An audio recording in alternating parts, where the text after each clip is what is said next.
Miwang Sukmana mangadili nuwun mangke Koko Prabu Sri Bathara Kresna dereng ngantos paripurna anggening Kang Rayi sakmangke nampi pangandikanipun Paduka Kanjeng Koko Prabu malah kula nampi sowanipun Panakawan boten mangling menika ingkang sowan Panakawan Petruk kaliyan pun Panakawan Bagong Koko Prabu jagat pangestu wayah loro jagat Yayi. Perkawis menika ugi damel kejot manahipun ingkang Raka ing Ndorowati teka samangke Panakawan sonten-sonten sowan wonten ing Datulaya Praja Negari Ngamarta. Inggih. Kamangka nuwun sewu. Panakawan menika adat saben inggih karang sampun kulinten kalian para Pandhawa. Adan saben pendak-pendak sowan wonten Praja Negari Ngamarta mesti mawon Bagong menika lho Yayi. Bagong menika ingkang tansah singlar miwah nilar dhumateng tata kramaning kaparajan. Cobi to. Menapa memper ing atasipun sowan Nalendra, sowan wonten ing Kedaton Negari Ngamarta. Menika kok wah mboten memper babar pisan. Ning atasipun Bagong menika ngginakaken serandal jepit kemawon kawontenanipun kados mekaten sarwa kuciwa Yayi. Langkung-langkung menawa Bagong menika karmenanipun menika ngisruh dumateng rencang-rencang wingking. Inggih Koko Prabu inggih. Nanging sinaosa mekaten Yayi, Panakawan menika ugi kalebet pamonging para Pandhawa. Mbok bilih wonten wigatos kula ati andangu dumateng sawanipun Petruk Kanrong Bolong kaliyan pun Panakawan Bagong menika. Inggih Koko Prabu kula aturi lenggah ingkang prayogi kula nedya andangu dumateng pun Panakawan Petruk kaliyan Bagong. Petruk Kanrong Bolong sawise asat kang dadi napas asu kang dadi riwi padha kanthi slamet sak sowanmu Panakawan Petruk Kanrong Bolong. Ya inok nun kula nuwun amit pasangkriman tabe tinebena nglodoni dumawing tawang tuwang tinebena saking siku dendaning Bathara miwah sedaya tulak sarik sewu-sewu kelepatanipun ingkang abdipun Petruk Kanrong Bolong kula tadhawadana sinuwun samangke paduka sinuwun Prabu Darma Kusuma miji dumateng piswanipun ingkang abdipun Petruk Kanrong Bolong kepareng wilujeng sowan kula boten manggalangan setunggal punapa kula ngaturaken sembah pangabekti kula kunjuk sandhep pepada paduka Gusti kula Sang Nata sinuwun Prabu Darma Kusuma. Iya inuk nun. Uyi. Ya Petruk Kanrong Bolong tak tampa ora lewat pangestuku tampanana Petruk nona inggih sinuwun. Sampun kepareng saged anggen kawula pundi ndadosna jejimat mugi ndayanana marang kasantosan lair lan batosipun Petruk Kanrong Bolong. Prayogakna Petruk inggih sampun boten kirang prayogi. Panakawan Bagong padha kanthi slamet sowan mono ing Praja Negara Ngamarta.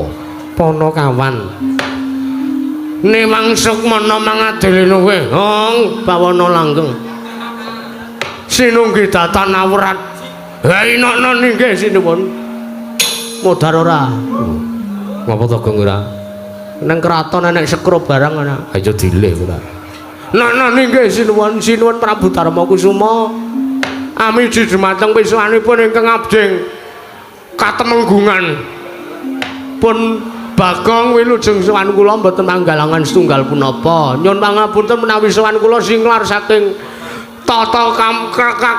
Ya apa? Tata kramaning kaprajan negari Ngamarta. Awit kula menika namung kepengin mbuktekaken sinuwun. Mbuktekke apa Bagong? Kula menika namung kepengin mbuktekaken bilih sinuwun Darma Kusuma menika Nalendra sing merakyat. Iya Bagong. Nggih.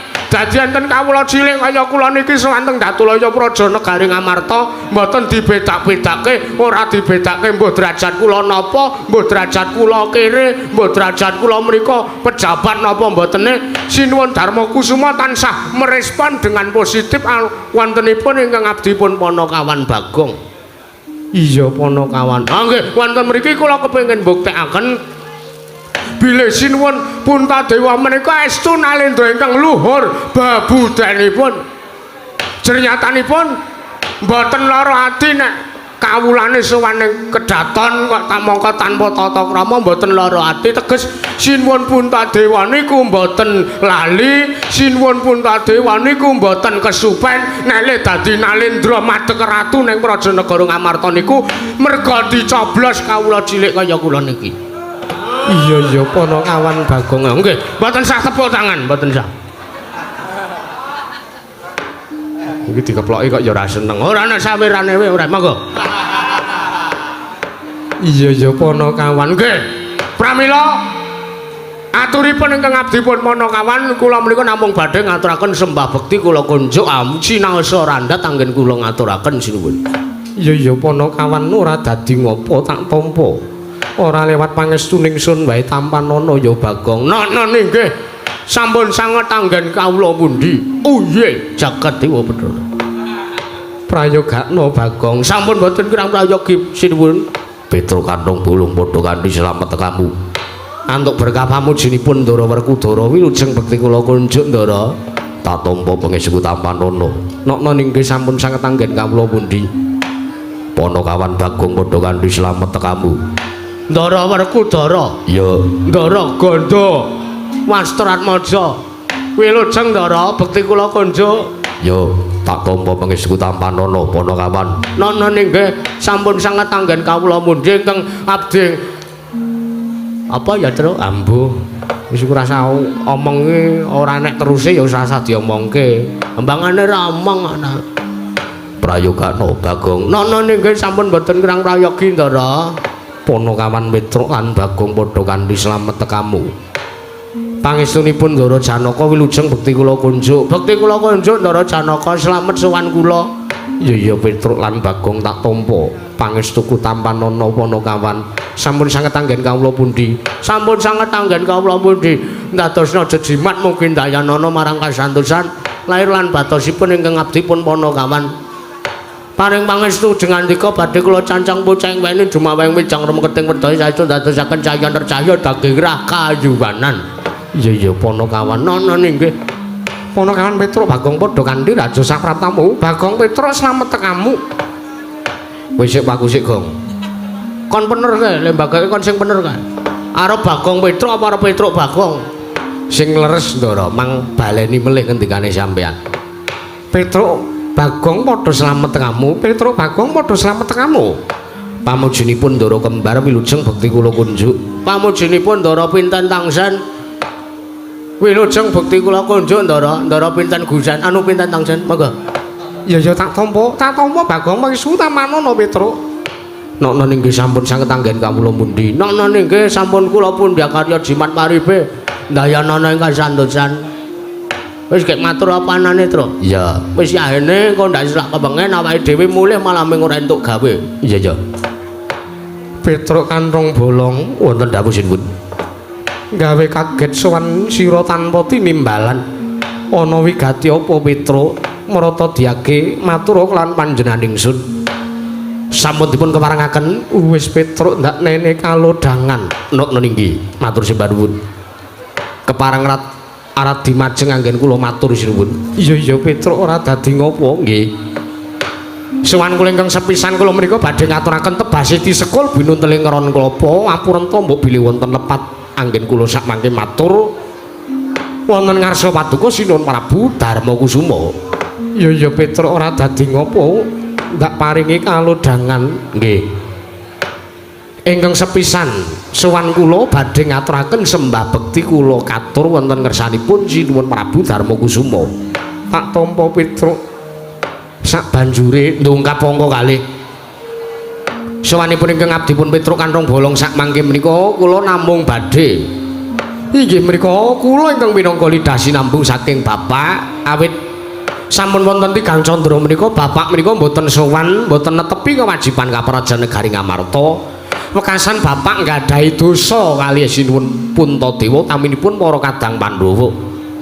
Pramila sowan kula menika badhe ngaturaken nyuwun lumebering sesamudra pangaksami saking tiyang sepuh kula saking bapak kula pun Semar Badrana yawit sak mangke mboten saged sowan sak lebetipun tigang candra rikalenggan sak menika netepi kewajiban kaprajan negari Indraprastha sinuwun. Ya nun Iya Petruk ora dadi ngopo. Petruk wonten dawuh. Apa to kang dadi jalaran lan sababe apa? Wondene wong atuwamu ya Kakang Semar Badranaya ora sowan marang Prajanegara Ngamarta nganti kahanan Prajanegara Ngamarta kaya ngene Petruk. Lah menika sing badhe kula aturaken sinuwun. Lepat atur Diagung Mangaksami mugi dados ning kawuningan. Sabab lan alasanipun bapak menika mboten saha wonten Prajanegara Ngamarta netepi kewajiban menika sak mangke.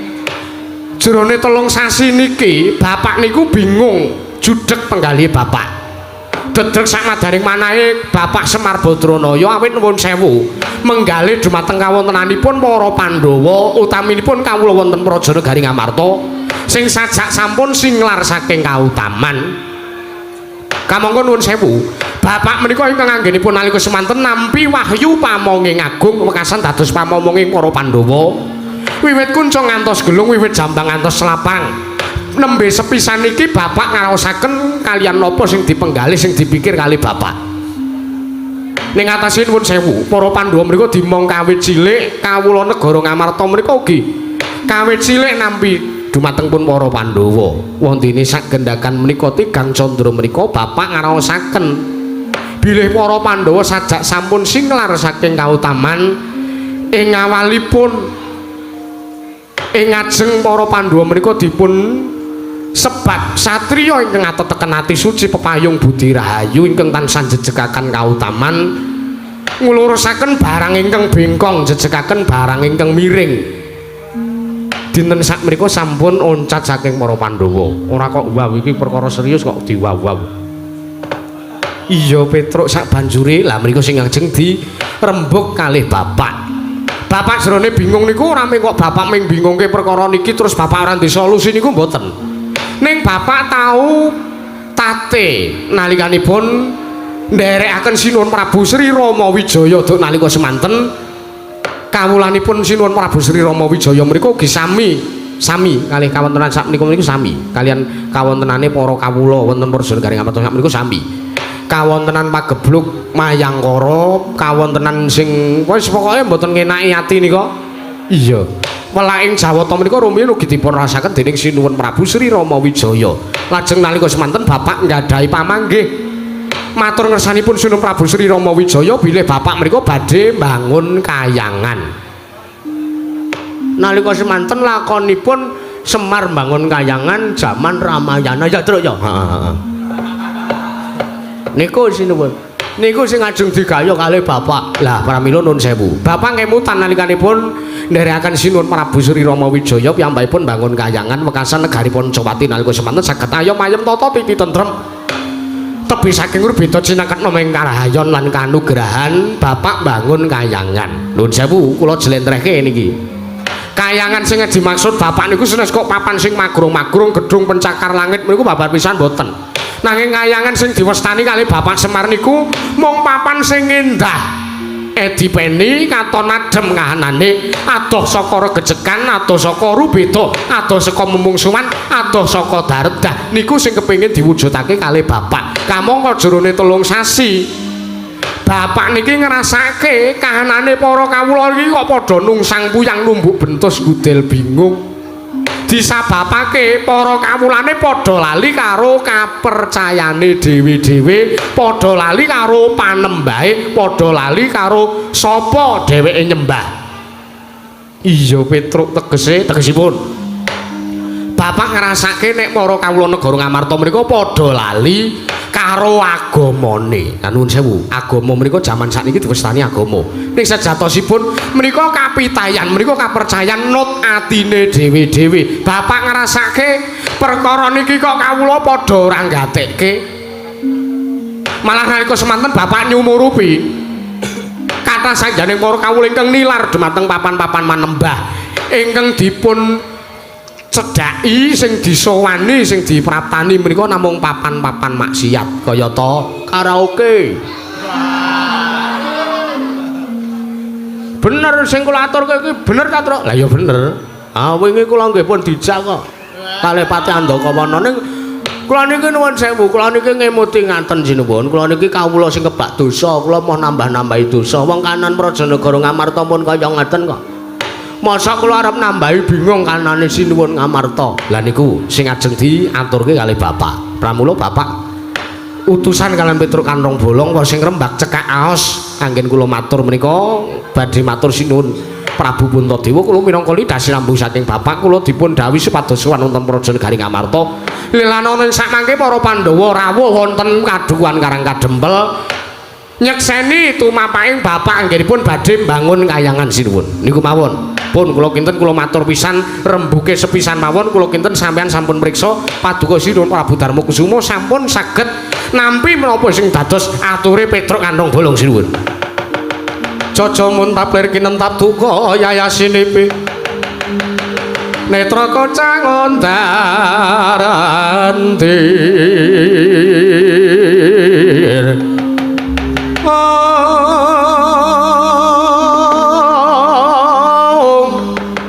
Hitep nyamangolon Cakrawardhani rombaranang pindha kembang ora waritan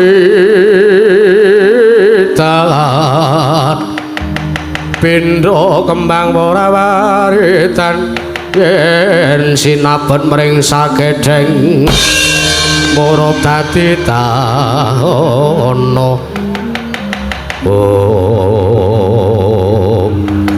jagat pangestu wayah pra jagat Panakawan Petruk wonten dawuh sinuwun. Aja kaget aku ingkang methuke nglawan kowe merga paripaksa kepeksane aku sing mene wangsulan marang kowe aku ingkang minangka dadi wakile Yayi Prabu Darmakusuma. Oh nggih, nok-nok ngestaken dawuh. Keparingipun sinuwun Prabu Sri Bathara Kresna Petruk wonten dawuh.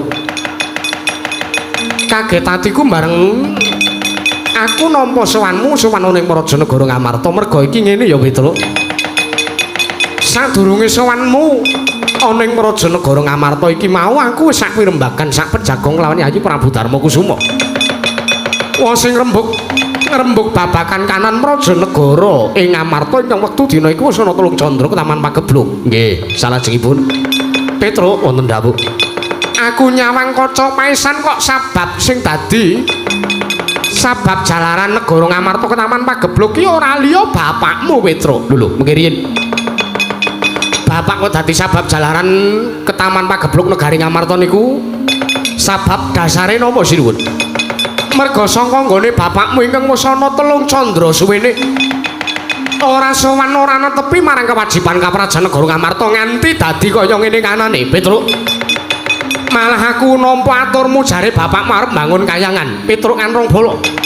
Ora pantes timeneng atase Kakang Semar ming sak drajating mono ngawan mung drajating nganceplik arep bangun kayangan. Ki sing nggo garan apa sing dienggo ragat apa? Malah gawe geger kanan Praja Negara Ngamarta iki mengko ora padha karo ngembari marang mangwasane Iwang Jagat Pramudita Petruk.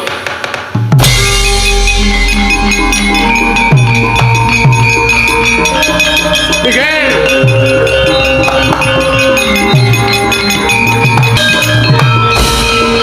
Ora aneh lho, Gong. Ora arep aneh aku.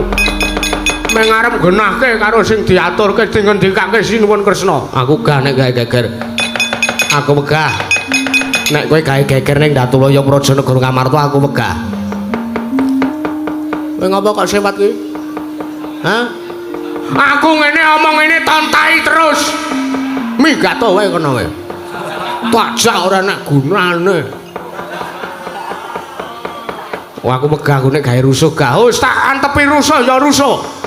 Aku wis kadung ngatos e padak ora. Wis kadung. Ora sida ayo ta? Ayo. Nuwun sewu sinuwun Ndarawati, Panakawan Bagong iki. Nggih. Arep ngopo saja ora trima karo apa sing tak aturake. Nggih. Blaka suta kula mboten narimakaken. Tantrimanipun ingkang abdipun Bagong. Sik sinuwun sik. Sampeyan mau ngendika napa? Sampeyan ngendika sing pungkasan mau sing sampeyan ngendikake napa? Sing dienggo ragat Kakang Semar ki apa? Ning ngatasé mung sak drajating Panakawan drajating nganceplik. Bapakmu ki wong ora duwe, bapakmu ki wong loro sak udon telu sak urupan. Teko arep mbangun kayangan ki ra padha karo arep ngembari marang panguwasane Iwang Pikulun Manikmaya. Tur luwih-luwih kanan Praja Negara Ngamarta sing kaya mangkene kanane Kakang Semar ora gelem dandani kok malah arep gawe ontran-ontran. Dadak kepengin bangun kayangan barang Bagong. Sik to, sik niki kula jelaske. Wah, lah Petruk matur oke-oke sampean malah seolah-olah pura-pura budhek. Lho ratu lho kok budhek-budheke. Men ratu budhek tenan kok ora. Mangkel aku. Mengke riyen kula jlentrehke sinuwun. Niki mestine anane konflik niki ming merga salah paham. Apa, Kang? Salah paham. Salah paham kok salah paham. Merga salah paham. Nuwun sewu sinuwun. Sing dimaksud Bapak ajeng bangun kayangan niku kok dudu kayangan papane para dewa dewi Jawata Jawati Apsara Apsari Marja Marji. Niku mboten. Ning kayangan sing dimaksud Bapak niku mangbayangke to, mangbayangke. Mangbayangke urip teng kayangan niku ayem-ayem tata titi tentrem matsinamatan daya dinayan sawiji-wiji papan sejati ning jejibaan adosaka rubeto adosaka daredah. Niku sing ajeng dibangun kalih Bapak. Lah Bapak bangun kayangan niku ora teng kayangan sing teng dhuwur niku mboten. Ning kayangan sing dimaksud Bapak niku kawula negara Ngamarta. Wadah negara Ngamarta niku minangka wadah. Lah isine kawula negara Ngamarta sing diwestani kayangan niku isi saking sajrone wadah. Wadah niku napa? Wadah niku sing enten isine. Wis. Ah rantek-entek ngomongke wadah. Lah ki tenane, Tru. Tak jlentrehke tenane iki sinuwun. Sing dimaksud Bapak ora kayangan papane para dewa. Kayangan niku ati. Kayangan niku ati. Ngoten. Kayangan niku ora kok papan sing magrong-magrong ning kayangan niku mujudake papan panggenan sing ayem tata titi tentrem matsinamatan daya dinayan. Ping pira melih kula kedan jelaske. Pun nanging Bapak munggunake tembung bangun kayangan kuwi sing ora trep. Lah nggih monggo nek sampean ngarani mboten trep mboten napa-napa. Sing penting Bapak trep ya Truk ya. Heeh. Oh Bapak mentrep sampean ora trep kok ngopo? Edan mono kawan Bagong. Nek ngono wis mbok antepi tenan nggonmu arep wani karo Nata Ndrawati. Mengke riyen kula niki janjane mboten ajeng wani kalih sampean. Merga niku kula niku kawula cilik. Merga kula niki kawula cilik ingkang tansah kedang ngabekti ngajeni kawan Ratu Gusti mundi dawuh saking para priagung. Nanging nuwun sewu. Nek sampean ngejani arep nantang arep mboten nrimake gane Bapak bangun kayangan, nggih mboten napa-napa sinuwun. Mboten napa-napa. Sampean mboten ajeng ngeparke Bapak bangun kayangan, mboten seneng kalih Bapak gane bangun kayangan. Truk, bali truk, perkara iki kandhake Bapak truk. Ayo kok dereke kok. Anggep wae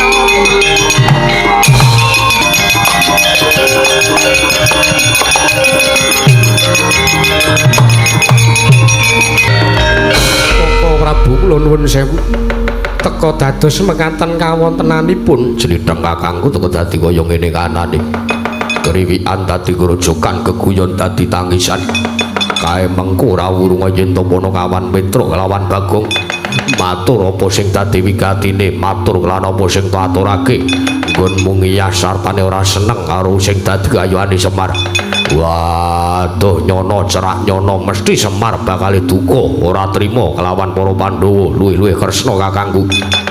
Mula kowe gelem ora gelem kudu nrenggalangi gandeng perkara iki wis mbok bibiti kowe kudu wani ngrampungi perkarane. Janakayu tak dereke metu njaba ya.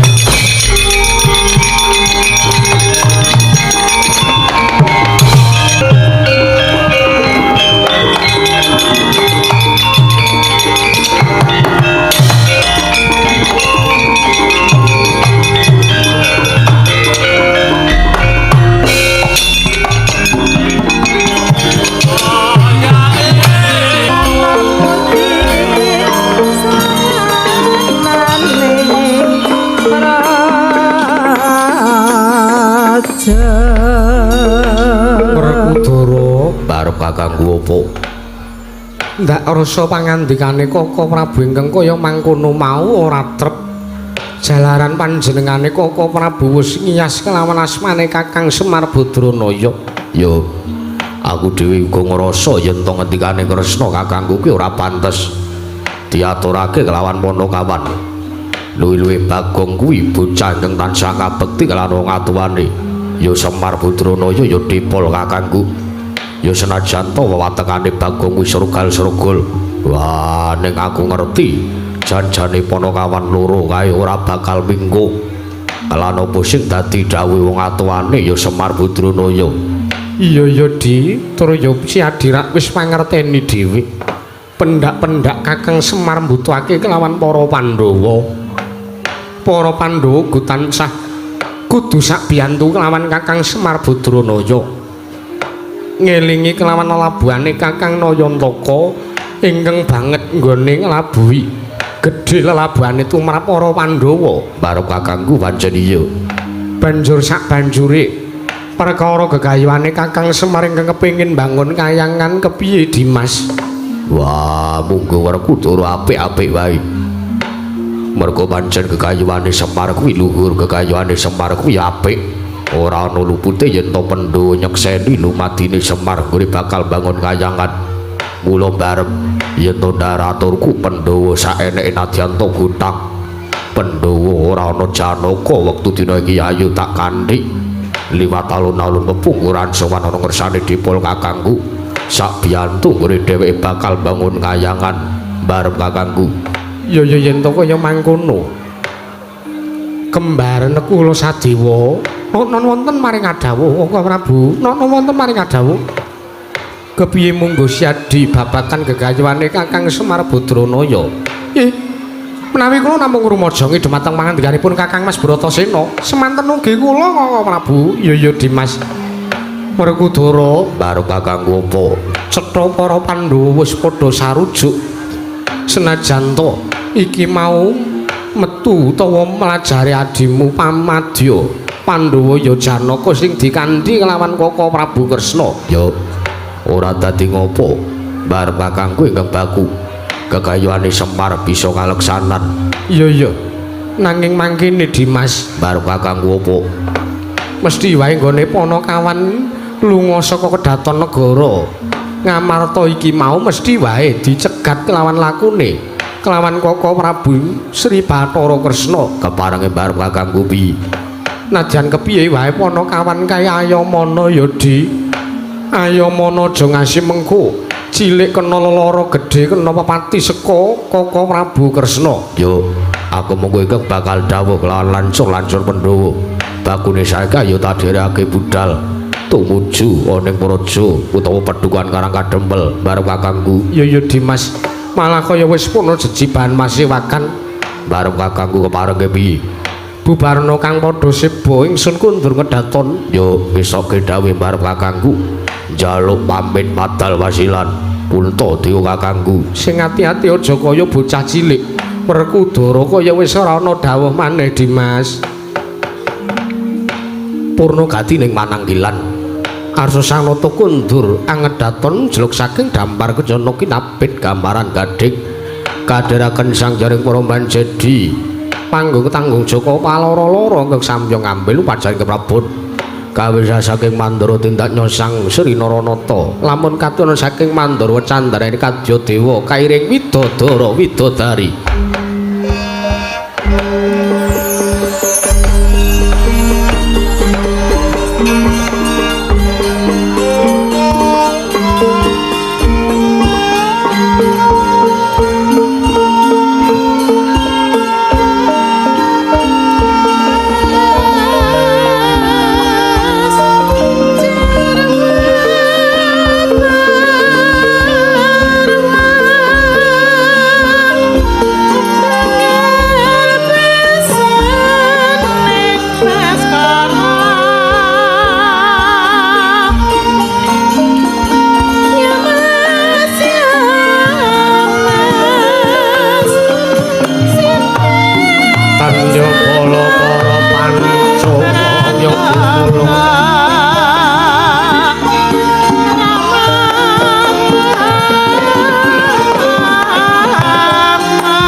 wadya bala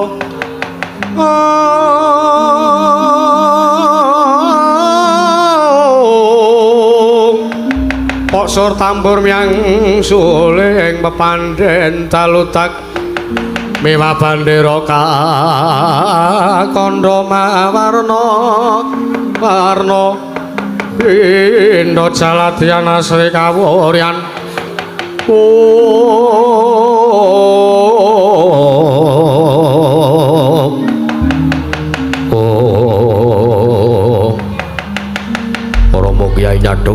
Romo Kyai nyadong dawuh bapak nyadong timbalan Pak eneng dawuh pengendika apa lah kok teko dadi bapak medhun saka Wedaton Negara Ngamarta sajak sengkan-sengkan sajak ngrekoso ana wigati apa Pak wah Gatot wonten timbalan Antareja wonten timbalan Antasena piye Pak wektu dina iki ana gawe gedhe lho gawe gedhe sebabe damel ageng tegesipun kados pundi iki mau ning pasewakan negara Ngamarta geger dedreg madyaning pasewakan merga sangka anane pratane jlitheng kakangku ya wak Mandrawati ingkang ora liya ya kuwi disuwuni pamrayoga kepiye gore bakal mungasi bebendu sing mapan ning Praja Negara Ngamarta dumatan bapak nglayani jujulan usuli pratane Petra lan Bagong sing andhake yen to dipol kakangku bakal miwiti bangun kayangan nggone sarana mungkasi pagebluk negara Ngamarta keparengipun Rama Kyai Jodipati kados pundi parengipun Rama Kyai kados pundi karepe bapak nanging mawana salah seling surup rembug antarane Sridheng kakangku lan Ponokawan ngasih dadi pasulayan ngasih Kresna kakangku kewektu ngendikane ngina ngiyas kelawan dipol kakangku kula kang saka kuwi wektu dina iki gandeng Ponokawan Petruk lan Bagong padha duwe niat supayane arep bali ning Karang Kadempel mesti wae bakal dijulung tungkul dening Kresna kakangku keparenge pake piye Pak wah Ponokawan Petruk lan Bagong Ayamana aja ngasih cilik digawe babak kulite dening Kresna kakangku gedhe dipiloro dening Slitheng kakangku Gatot Antareja Badina Antasena kagiat risang kapirang wiri nangkul kinempit-kempit dusang repnaning bawana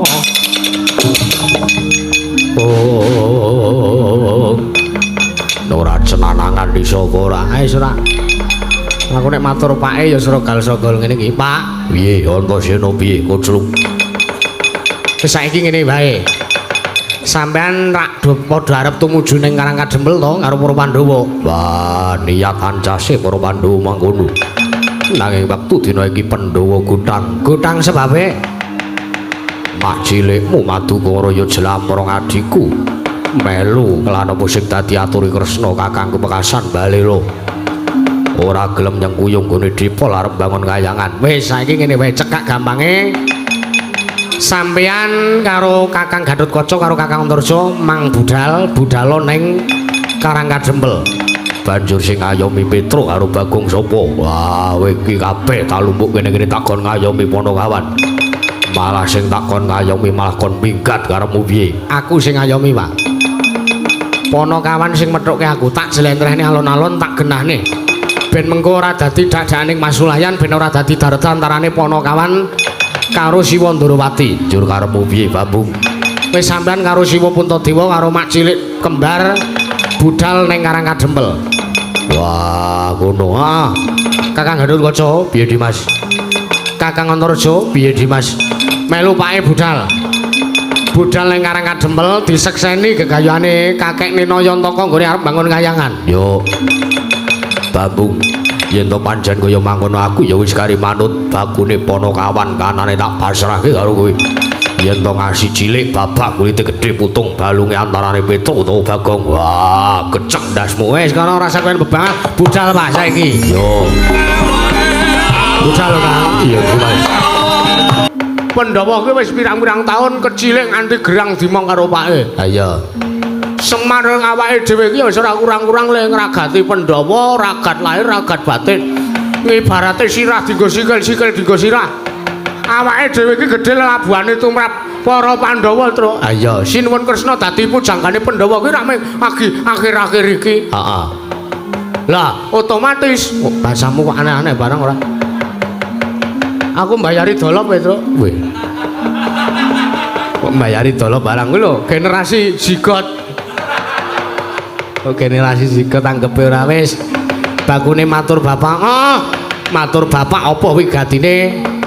Diaturke karo Bapak Semar. Wis ayo alon-alon mumpung Sinuwun Ndarawati ora ngerti karo awake dhewe to. Ha iya.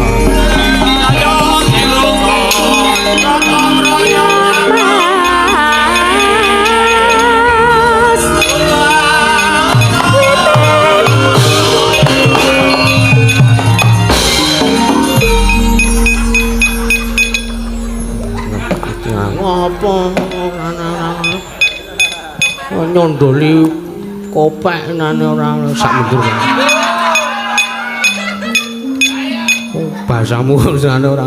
Sapa kowe? Ha ngerti Ndara Antasena. Wah, arep bali wis kecekel gendro. Ha iya. Aja ae ta.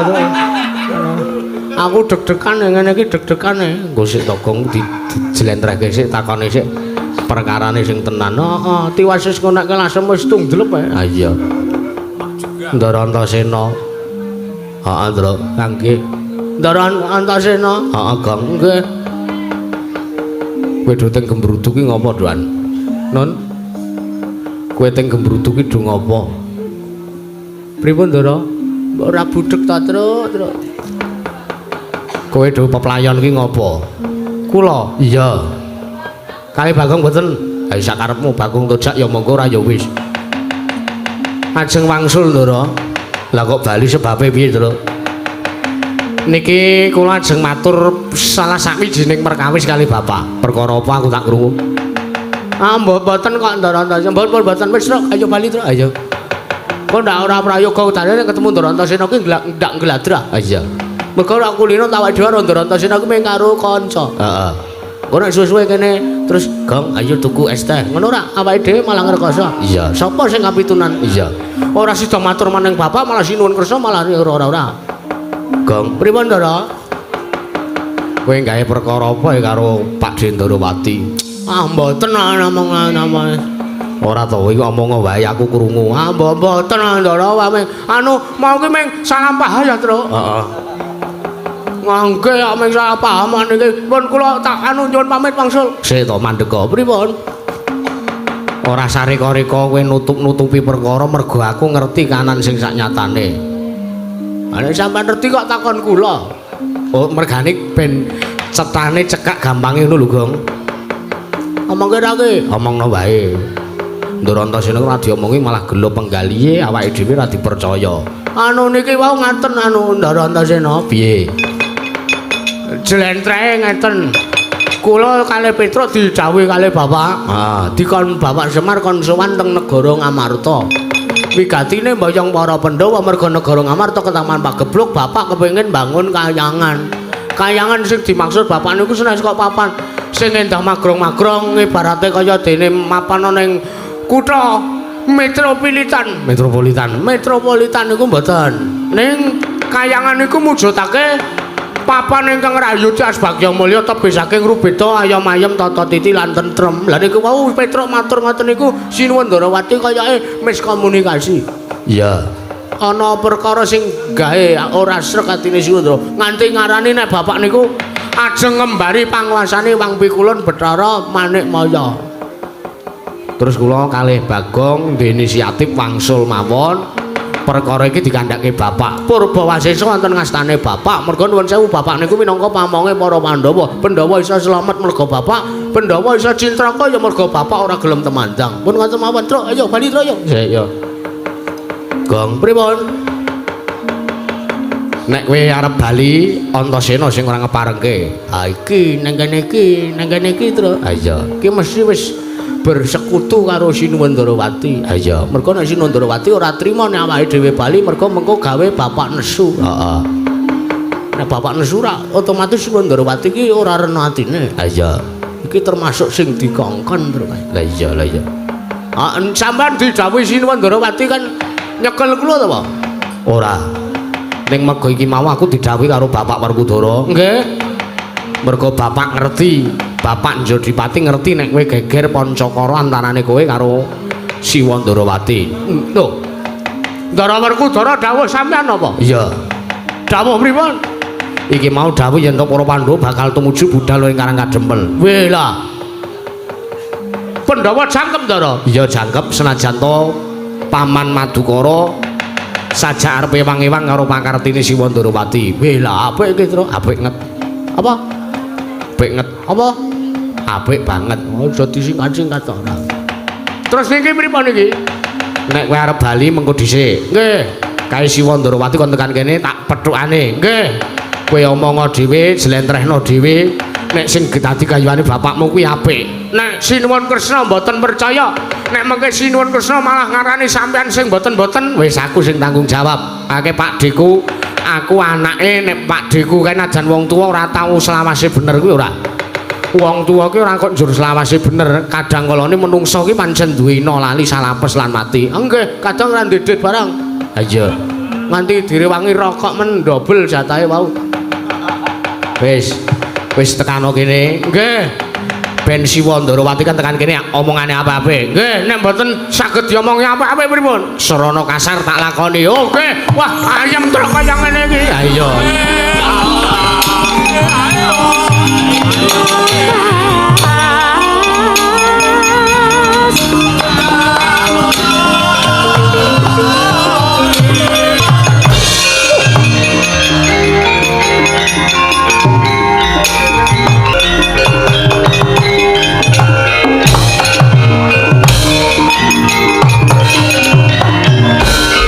Carian putra lamun kawekasan yeka wisanggeni maya wisanggeni maya Wisnu Pratinta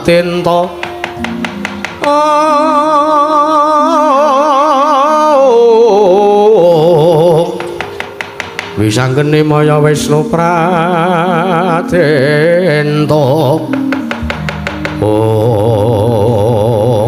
Setyaki mboten dawuh.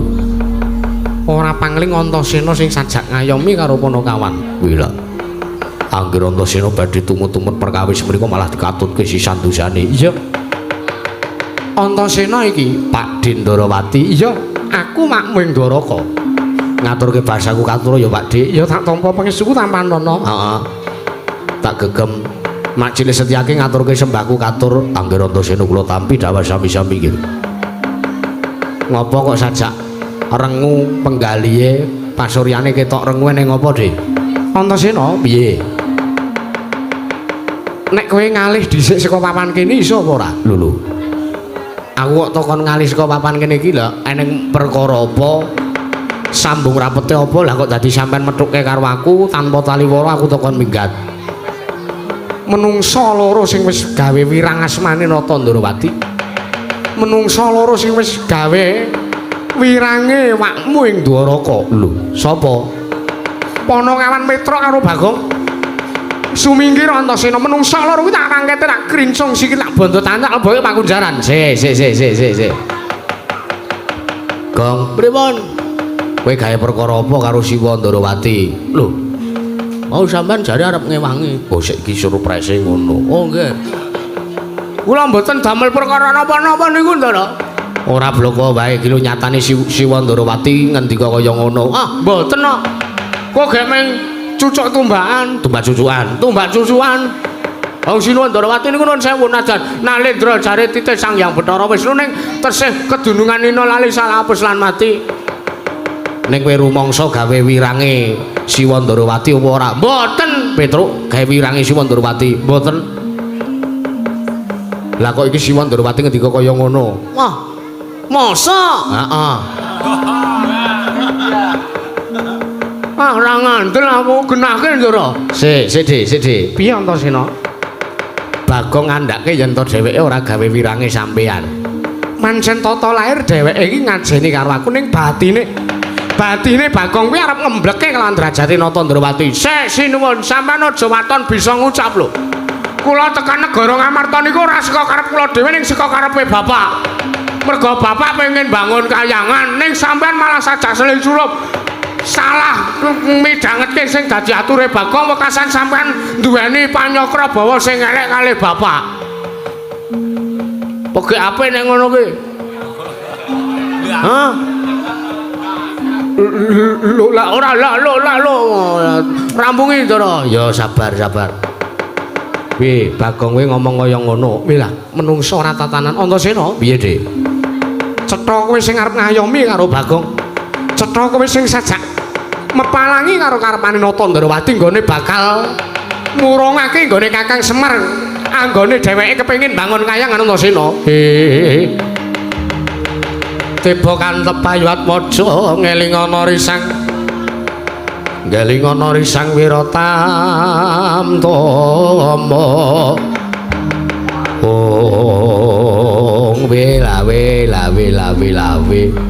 wiladalawe Gong pripun cetha iki Siwa Ndarawati iki lagi ora arena penggalihe atine lagi kesasapan jiwaning iblis. Wah masa? Heeh.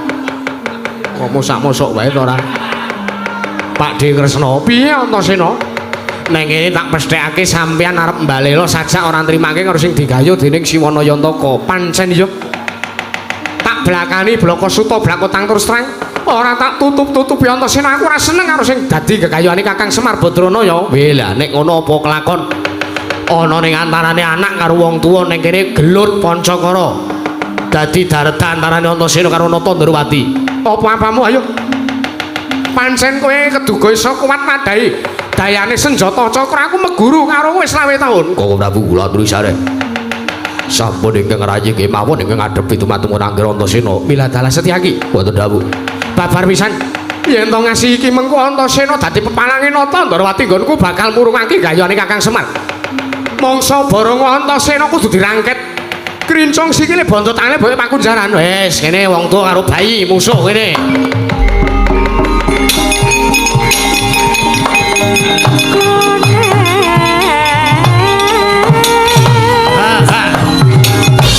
Sanora. Musuh ora.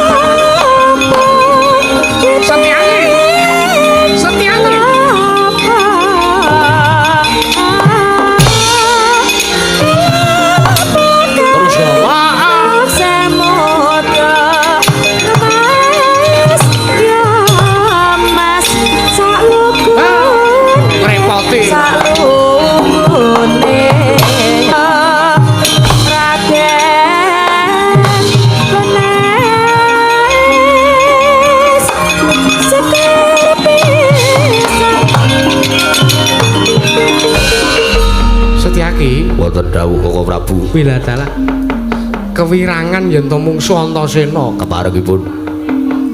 Bagong iki wong edan tenan. Ana ratu kok bokonge disondol. Nganti keplere-plere iki malah disawang wong akeh isin banget to Setyaki keparengipun. Yayi Janaka kon tekan kene. Kon tekan kene aku ora usah pejagong karo Janaka. Wis tak dawuh Kakang Mas. Monggo kita mriki Kakang Mas.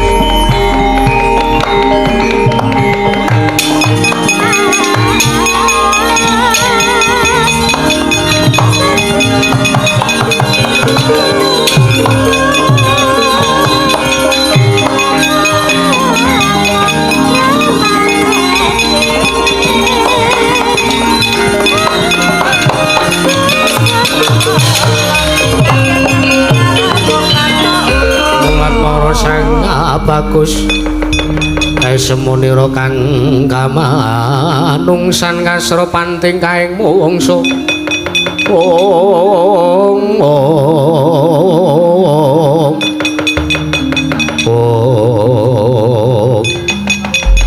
Koko Prabu kula cumadung dawuh Arjuna wonten timbalan jebul sing dadi kayuhane Kakang Semar Badranaya ora ngira babar pisan ditumbani dening para Pandhawa kersanipun. Babar pisan aku tak nari kelawan Si Adi tak nanting kelawan Dimas Janaka keparengipun kados pundi. Bloko kowe mathuk apa ora karo sing digayuh Kakang Semar? Mboten kuateges kula mriku badhe reba-reba pisang estunipun kirang sertuin kirang pantes. ing atasipun Kakang Semar Badranaya kok badhe mbangun kayemangan menapa mboten naminipun ngembari dhumateng pangwaosipun Iwang Pikulun Manikmaya. Lah iya sida ora sida udu lho kok sida udu anggepe ora sembetengan kene dekengane gentole padake apa ora muni sampean ngerti kula didagangi Ndara Antasena sampean ora wani berkutik bokonge tak sundul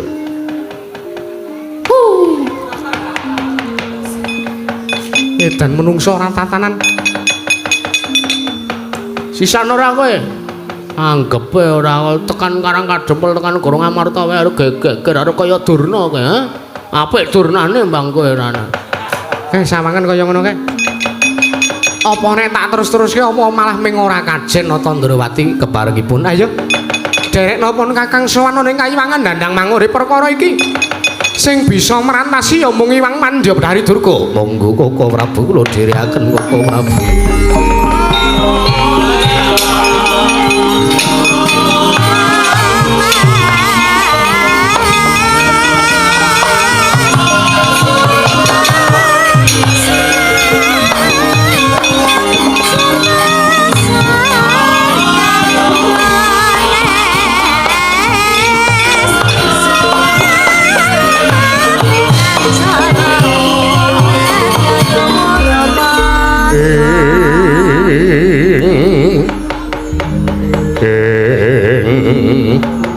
ngandel ora murung meng kewirangan mungsuh Panakawan anggepe apa selalu penuh kejutan kok Sinuwun Ndarawati kok arep sewiyah-wiyah karo kawula cilik ra iso padake ora nyane lho sampean tesih teng mriki Ndara isih kok mboten mriko budal mriko wau Bagong pripun aku tak bloko karo kowe pripun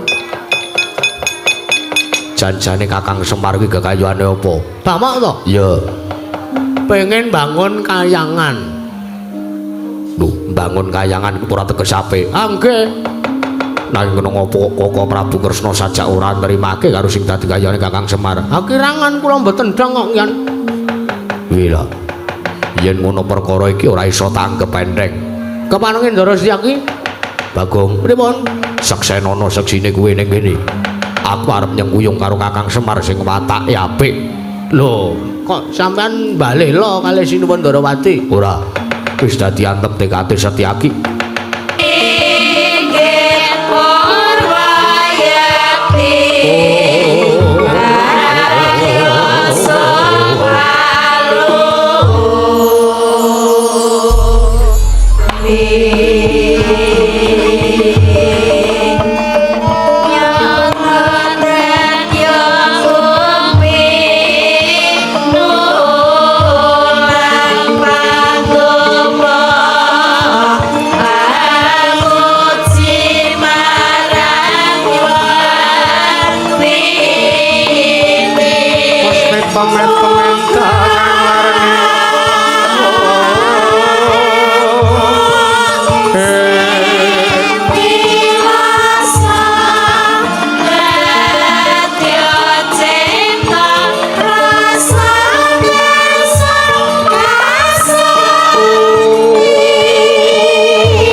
blak maruta kekancangan anggegono temah sirna sinapu dening Sarata Sang Hyang Arka ingkang nedheng manjer wonten tengahing wengi nalika semanten ingkang wis pinuju lenggah wonten ing papan gawat kliwat wingit kepati satu mara satu mati jalma para keplayu senajan to awasta kayewangan nanging dados papaning para jim setan priprayangan awis sineban pasitran gondo lumayin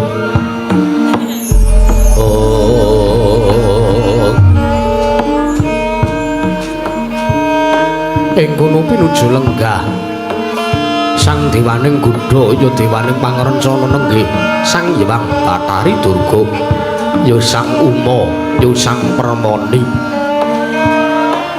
pramila sinebat Dewaning Gudha Pangrencana awit ingkang menang Purba Wasisa kelawan sangjaning para ama miwah sangjaning para jim setan priprayangan ing kono wis pinuju lenggah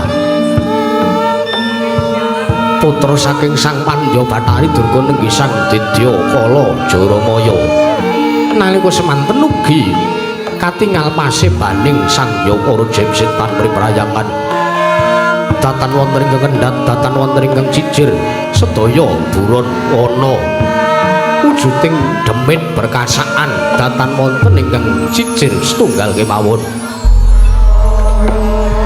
mangono pangudasa Marendra Sang Bathari Durga kaget nampi samanirana Pandharawati Sang Prabu Sri Bathara Kresna harus landang dhumateng praptani rupa kalih Sang Prabu Sri Bathara Kresna miwah pamadya Pandhawa Sang Raden Janaka nalika semanten Jajaku manggulih wijiling pangandika Sang Permoni ingkang dereng kababaring lisan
kembang popong sari ulat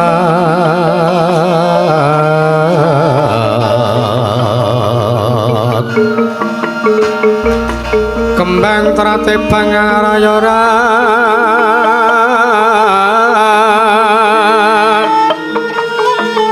yungan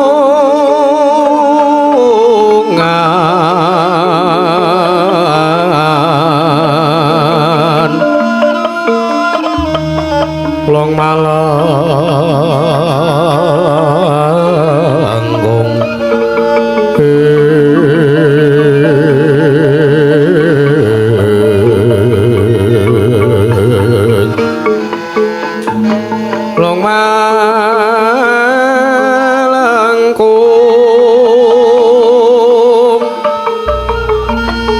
rumambat kang sarwi pepulatan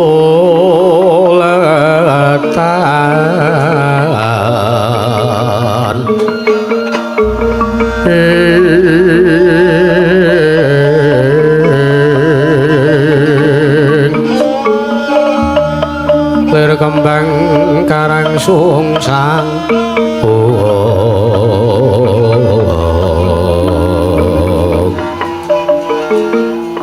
lir kembang karang sungsang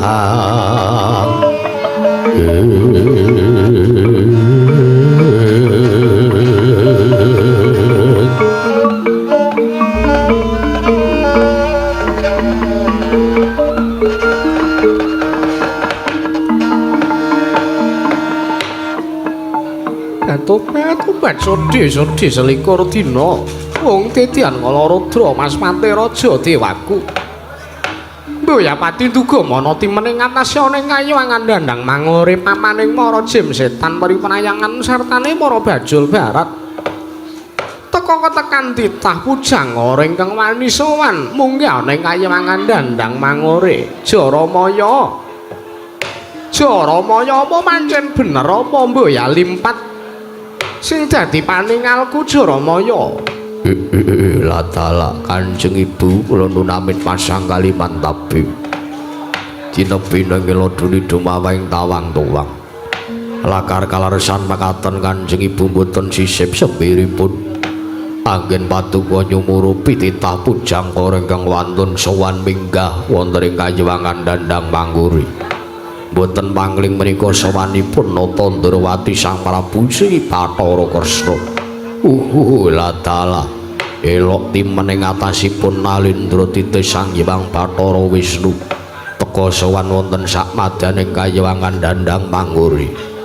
Kanjeng Ibu kula aturi andangu dumateng praptanipun Nata Ndrawati miwah pamadya Pandhawa Degi Sang Raden Janaka Kanjeng Ibu. Ya Jaramaya prayogan nggon jeneng kita lungguh. Nata nggih sampun boten kirang prayogi. Nata Ndrawati Kresna. Narayana padha kandhe raja saprapta kita. Narayana. Nunamit pasang kaliman tabit nebina ngono dungi dumawing tawang tuwang. Linepatno ing tolak manu. Iwang Mandyapetari. Sewu-sewu klepatanipun ingkang abdi pun Nata Ndrawati kula tadhawadana. Wondene dinten sak menika kula wantun sowan ngabiyantara wonten ing Kayuwangan Dandang Mangure. Sak temah nalika semanten damel gara-garane Kayuwangan Setran Gondolo Mayit. Kanjeng Ibu kula nyuwun pangapunten. Ya Nata Ndrawati mbu ya dadi ngopo? Kepareng kula ngaturaken sembah sungkem pangabekti kula ngunjuk Mandyapetari. Ya ulun tampa Kresna. Mbo ya liwat pangestu ulun namanana. Nonipun kirang anggen kula pundi pangestu paduka badhe kula cancang puceng weni dumawing wijang weting Mredaya. Tobat lelananging sagad lan suring bawon uga sowan ana ing kene Janaka. Padha kanthi raja sak praptanira Janaka. Nunamit pasang kaliman tabe. Tinebina ngluduni dumawing tawang tuwang linepatno ing tolak manu Mandyapetari. Kepareng kula ingkang ndherekaken kelawan tindahipun Kaka Prabu Ndrawati wilujeng sowan kula ngaturaken sembah bekti kula kunjuk. Ya ulun tampa. Mboya lewat pangestu namanana Janaka. Nona inggih sampun saged anggen kawula pundi. Kresna wonten timbalan. Yektine jeneng kita ngemu wigati apa teka dina sak mengko iki sowan ana ing Kayuwangan Dandang Mangure. Ya ning Setran Gondolo Mayit. Sewu-sewu klepatanipun ingkang putra ingkang abdipun Nata Ndrawati tadhawadana. Yektosipun namung badhe nuruti dhumateng mubal babaling kanepson Blaka Suta blak kutang terus terang.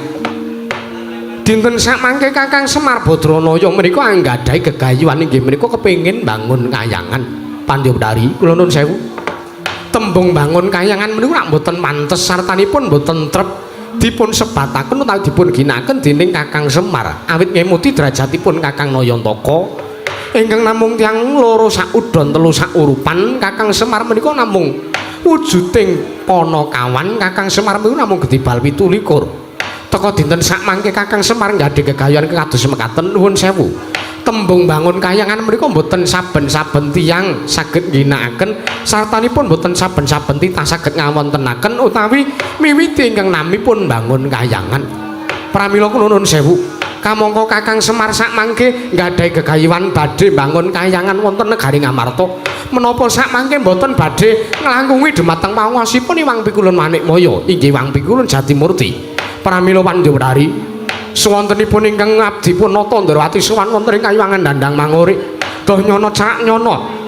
Kula aturi lila legawa lan batos paduka. Kula aturi sabiyantu dumateng panjangkanipun ingkang abdi punata Ndrawati. Sakmangke kula badhe murungaken anggenipun Kakang Semar ingkang kepengin bangun kayangan Pandhawari. Nyan siswa matur marang Risang Mahaya ki sarmi prakadiparan karasane Hyang Udipati Yogya sarining warna kang kumlaraning bumi uga ulun tadawana wong batu-batu wong dadian kala Rudra Maspati Raja Dewaku Kresna wonten timbalan kaya mati nduga mana ning atase jeneng kita duweni panjang kaya mangkono ya nanging kuwi dadi ngopo Ceritane wis suwe kang dadi panjang kaning ulun kang dadi gegayuhan ulun. Besok kapan bisa mangan daginging wong Sukerta? Merga Pandhawa kuwi klebu wong kang Sukerta ya senajan to Janaka melu kelawan apa kang dadi pangarti kita. Keparengipun Yayi Janaka sak mangke bangun miturut kaliyan ingkang abdi punata Ndrawati. Keparengipun sak Manjupari durga kados pundi? Babar pisan ulun jaluk sartane ulun dawuh kelawan jeneng kita.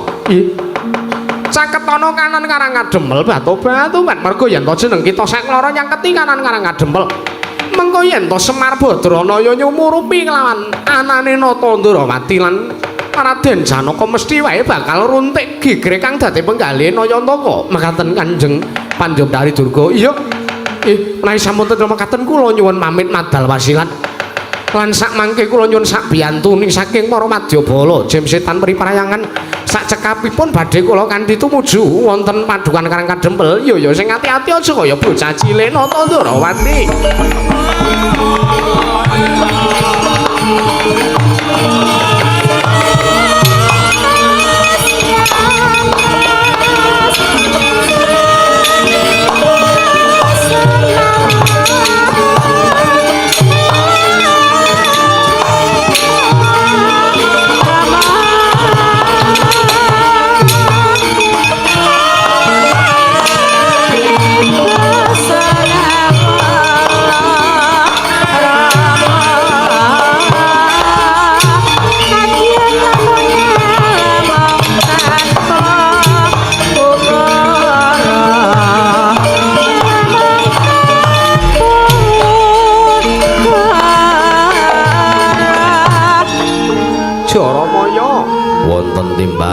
Pandhawari kaneng wis budal Nata Ndrawati apa dene panengah Pandhawa ya Janaka babar pisan ulun dawuh kelawan jeneng kita kados pundi kepareng paduka budalna barisaning Jem Setan Priprayangan ilu-ilu Banaspati englek-englek balongan tandha aja no nganti kang cicir dimen ngrubun kanan padukuhan Karang Kademel merga panjenengan ulun Blaka Sutaya mbok ya seneng lan apa sing dadi gegayuhane Kakang Semar Badranaya. Oh inggih. Menawi ngaten kula nyuwun pamit madal wasilan badhe midhalaken sangjaning para Wadyabala Jem Setan Priprayangan. Ngati-ati aja kaya bocah cilik Jaramaya.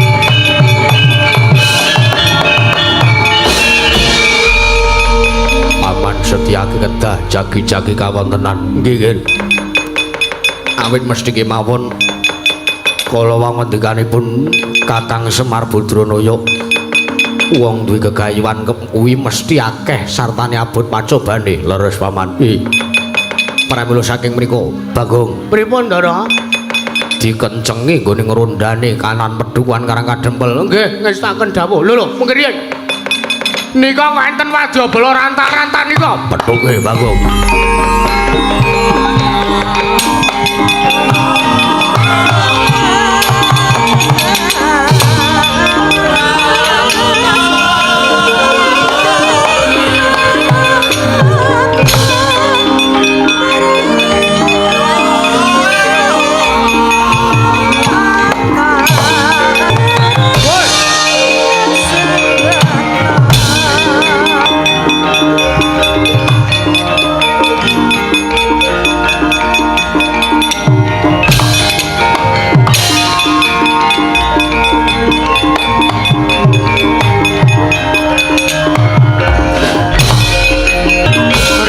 maworo mangawur-wurahan tengarane ngajurit Gong Maguru Gongsa Gong Maguru Gongsa tetekadya butula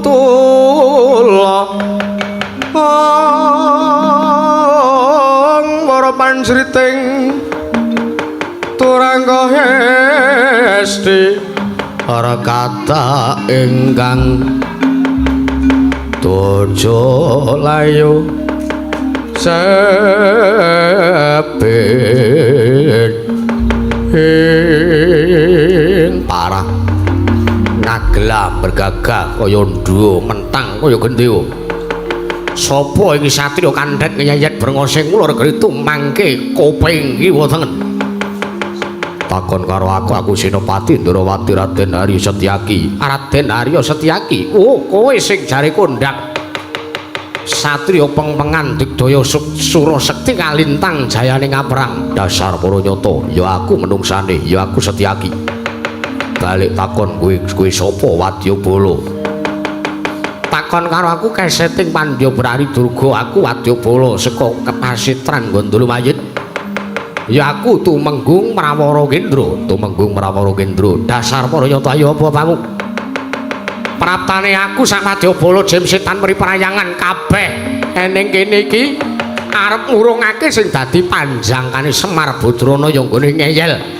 wangkot ora gelem ngurungake nggone bangun kayangan parat menungsa ora tatanan durung nyoba wis wani ngarani yen to Kakang Semar wangkot ora gelem ngurungake nggone bangun kayangan yen to pancen kowe arep murungake gayuhane Kakang Semar langkauna Wandari Setyaki babu arep opo nek ngono pancen kowe sing dadi pepalange para Wadyabala saka Pasitran Gandalamayit ya rawe-rawe rantas malang-malang putu ora minggat saka pengarepanku tebiak dadamu nglumpruk kuwandamu ning kene marganing matimu mergo srepek nduk bandingan bareng nyatangane ngalangyan aklarapan kanun sare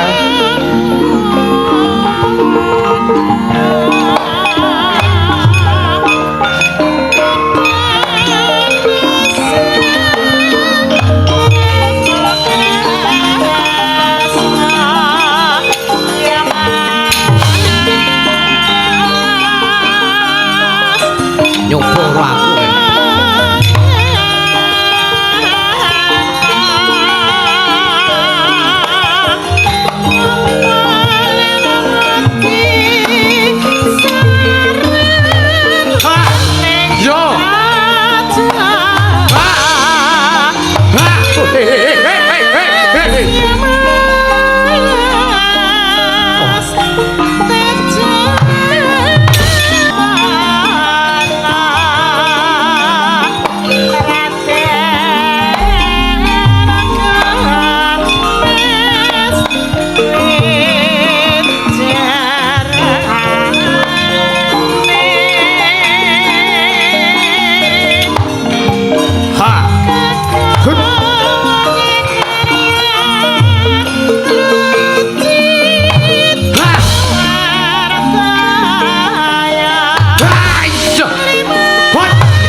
hut sadang si rambut ha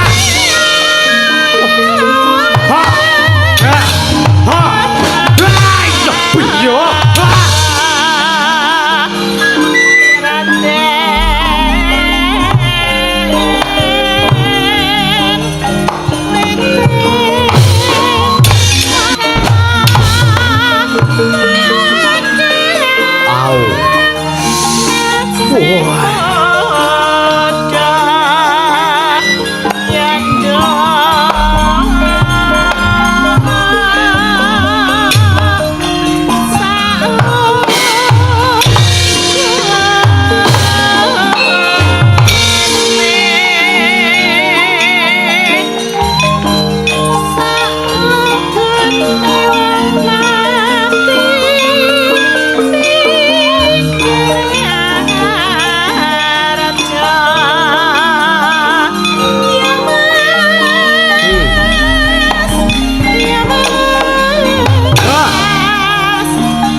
semono ngati dayanmu yo urung krasa wadak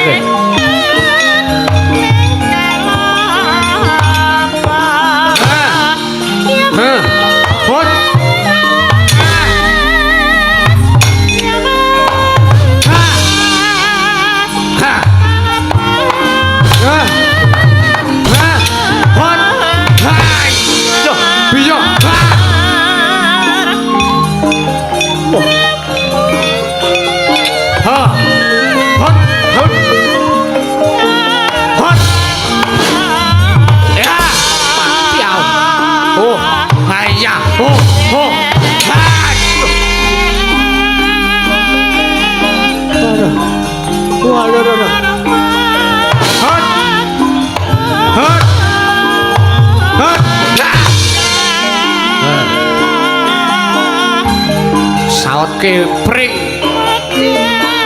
longgo pring wadukmu jebul mutar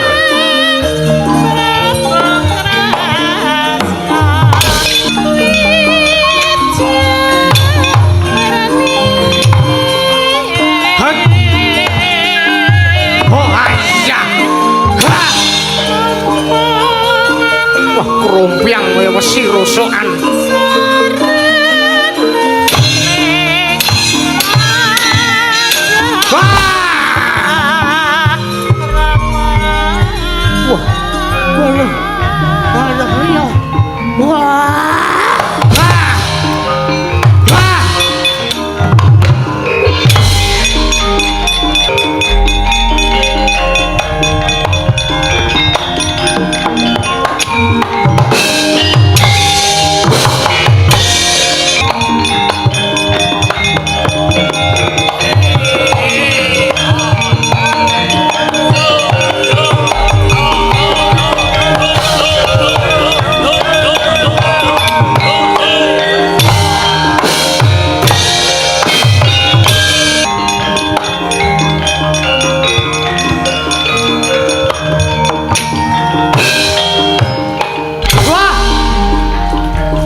Gong gayeng to Gong gayeng sing ngendang merem aja kan Ndara Gatotkaca ning kono kae ngopo kae embuh mikir apa kae perang musuhe do kalah kabeh kok terus kandhane kok orang wis pokoke pasrahke Ndara-ndara kuwi wis genah sip wis musuhe kalah kabeh iya wis gari kae Ndara Gatotkaca kon rene Gong heeh ning sik ngopo kaya ora rena penggalian Ndara Gatotkaca ayo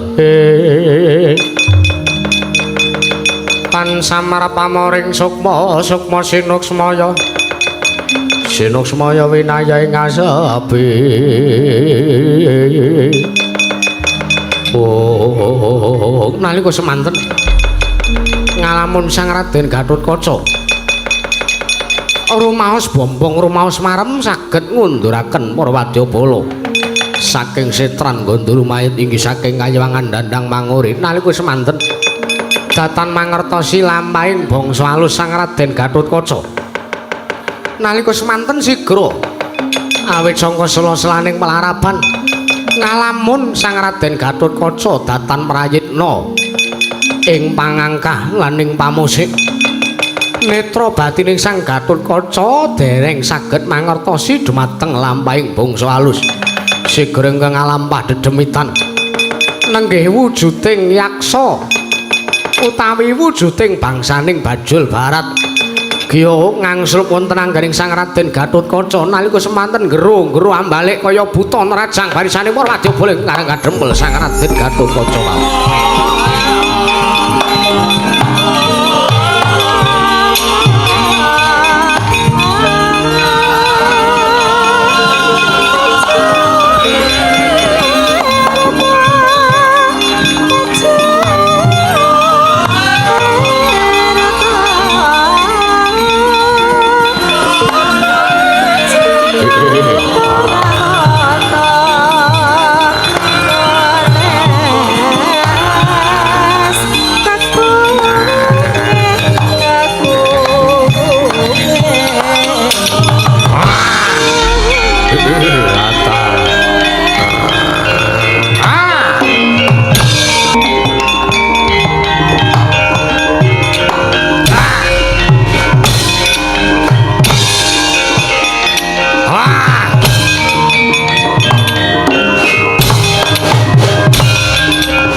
sepi Gong sepi tro iya wadyabala semono mbane iso mundur yakin dipasrahke ndara-ndara wis genah sip iya baleni suwuhan mau tro ngapa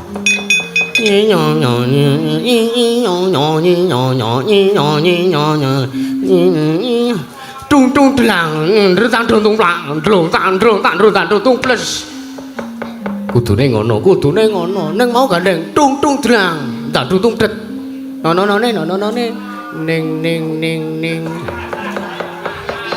ora apa-apa malah asik kok asik tro iya wong ki nek dong krawitan ki nggo guyonan nggo jagongan ki malah gayeng iya witekno ya karangis kanca dhewe ya Gong kanca dhewe saking kanca dhewene tak coplok lho apane wis sembuh kok ana iki.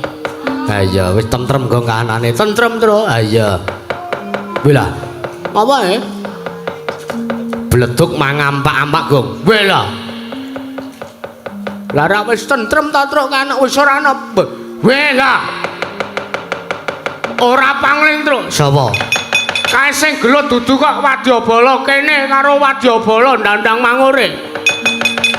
ora pangling Ndara Gatotkaca ana Ndara Antareja do glutruk weh lha iki piye ngene matur Ndara Antasena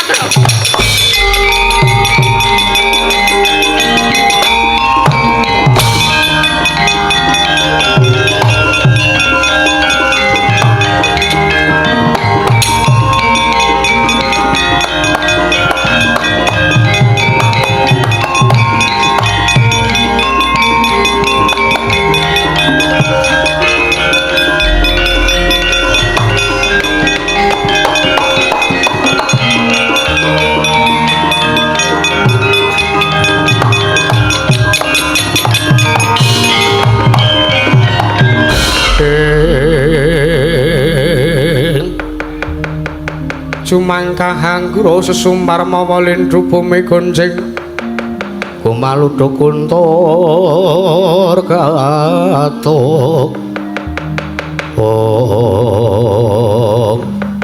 Petruk Bagong mlayu ngopo-ngopo Truk Petruk Bagong mlayu nang ngopo Garmen kae ngopo Truk ah iya Ngoket mau ora nyambut gawe ming saka keduan ming uyap wae. Heeh, dhewe wis ketayalan kaya ngene gembrobyos barang kok.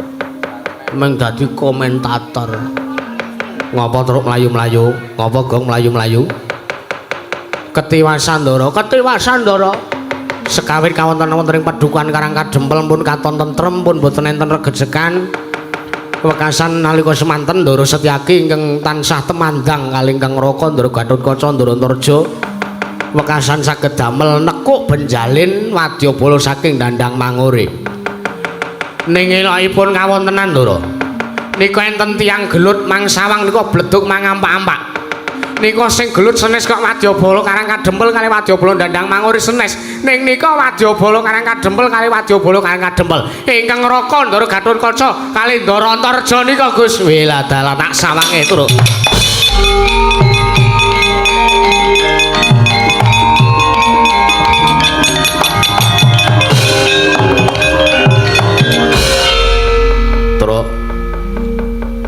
Pripun, Gong? Pripun? Kae sing gelut kae ora saka karepe Kakang Gatotkaca, ora saka karepe Kakang Antareja dhewe. Lho, lha karepe sinten? Ning kae ngono kae lumrah, gelut ngono kae lumrah. Merga nek saka karep Kakang Gatotkaca lan Kakang Antareja ora mungkin duweni kekarepan dheweke pengin adu atosing balung leting kulit kaya ngono kae. Lah kula kinten nek mung gabut nika wong loro nika. Gabut terus mbangane ora ana gawean mung Karang Kadempel pun sepi sepen kaya ngeten kanane wadyabala pun do bubar. Ha iya. Kula kinten nek do latihan perang. Lah terus niki pripun kaya ngeten carane niki? Sawangan. Sawangan kaya ana sing ngangslupi. Ana wujute buta loro sing ngangslupi Kakang Antareja karo Kakang Gatotkaca, Truk. Masa? Heeh. Iku aja sok ngentahi omongane Ndara Antasena to, Gong. Lah aku ki mung genahke muni masa gak oleh piye to? Njur niki kaya ngeten carane niki pripun? Wis kowe do mlayu ning ora Ramba. Nggih. Do gara-gara. Nggih. Terus nika loro nika pripun? Wis aku sing nandangi. Lho. Bakune kowe ning ora Ramba kowe do gara-gara nek bar gara-gara matur bapakmu. Kae kon nambani wong loro kae. Lho. Sampeyan napa mboten iso nambani wong kesurupan Ndara? Sing iso ngrampungi perkara iki mung bapakmu. Oh nggih. Truk, yo gara-gara yo. Ayo.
Dadak tidung mrabawane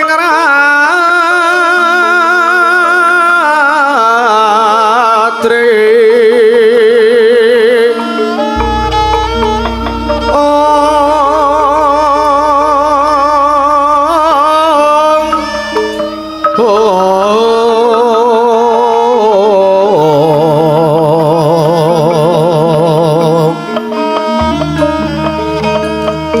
Sasatara wus manjara kawuryan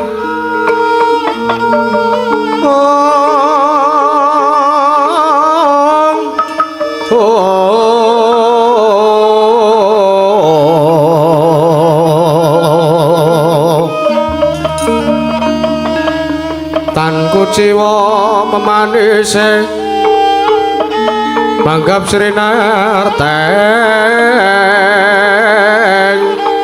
dalu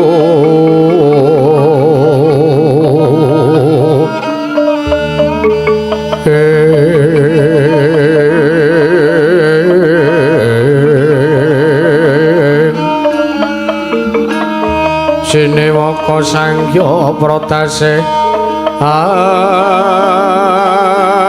aklar neng Cakrawala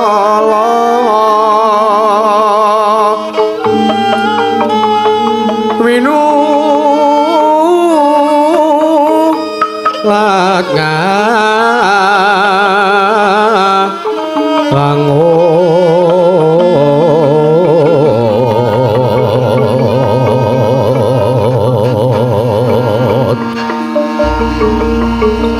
prantene paksa bekan saking kaing taranggana kang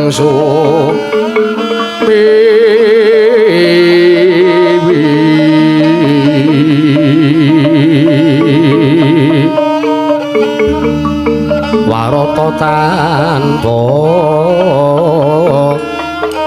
selo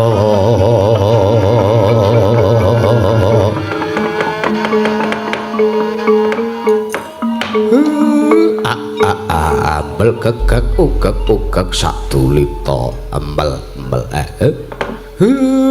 nyuwun pangapunten Gus sinuwun Darma Kusuma sekawit kula kalian panjenengan sak pejagung wonten ing padukuhan Karang Kadempel ing pengangkah ing ngajeng wau sampean pun ngendika nek sampean ngrumajangi napa sing digayuh kalih Semar ning sagendakan niki kok sareng kula sawang kok cawus guayane Gus enten napa sinuwun Ndara Werkudara niki keng ngraka kenging napa wah mbarep kakangku kena ngapa teko dadi kaya mangkono pasemonmu dadi katon renggu nggonmu ngadhep ana ngersane dipol kakangku yen to pancen ora sarujuk sartane ana kekanjelane ngatimu marata diake ngendikakno aturna ana ngersane dipol kakangku ya Semar kakangku dimen mengko didandani alon-alon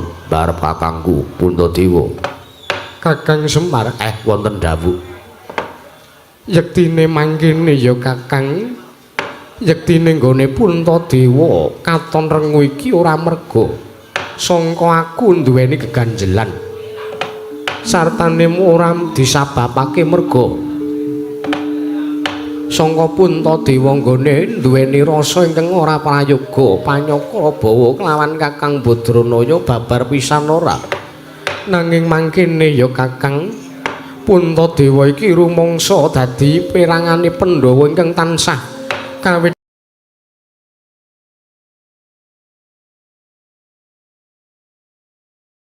duweni gegayuhan nganti kaya mangkene kahanane Kakang Semar destun temen ing atase Pandhawa mengko bakal sinengguh wong kang ora mangerteni marang lelabuhan mula kang saka kuwi apa kang dadi kersane Kakang Nayantaka marata diage ngendikakna Puntadewa sakadang Pandhawa sumedya sak biyantu kelawan Kakang Badranaya Kakang Nayantaka sorote pandam sumula madangi jroning pasarean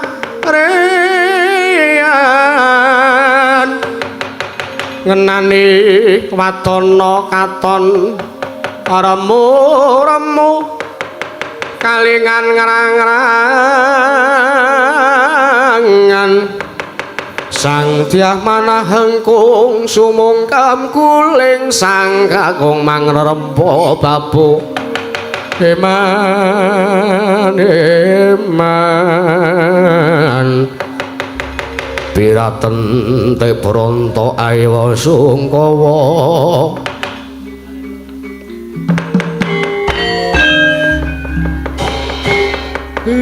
mboten sati penggalih perkara sing ngoten niku nek nanggung nggih nanggung mawon nek mboten nggih mboten mawon nek ajeng nggih diteruske nggih diteruske iya Kakang Semar nggih sing baku wong sedaya wong digegayuhan niku watone lakune kok Ndara perkara mengke teng dalan kesandung kesrimeting lelakon niku pun wajar niku pun lumrah mergo nuwun sewu Gusti menika priksa kalian napa sing diaturke kalih titahe omong sak omong muni sak muni Gusti menika tansah ngawuningani aja kok sampeyan menika ngendika ngucap ngrasani kalih napa sing dadi pesthine kodrat saking Gusti nadyan ming batin kemawon Gusti pun ngertos napa sing dijangka kalih Semar mula kula mboten wani nek kula nglencati janjine Semar dhewe malah mengke mindak mboten prayoga sinuwun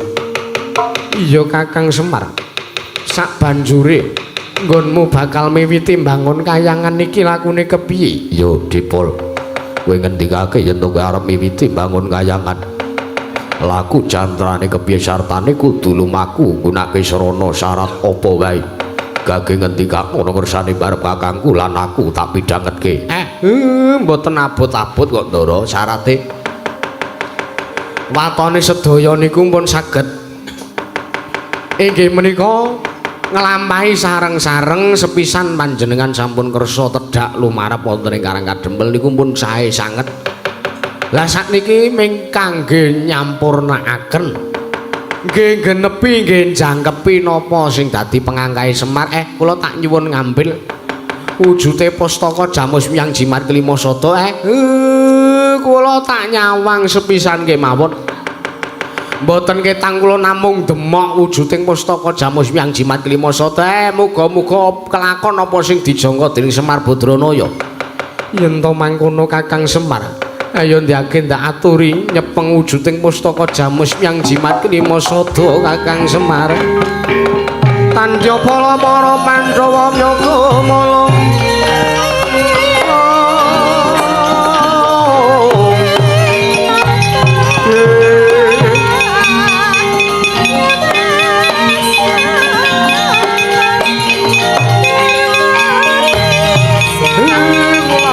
pustaka Jamus Wiyang Jimat Kelima Sada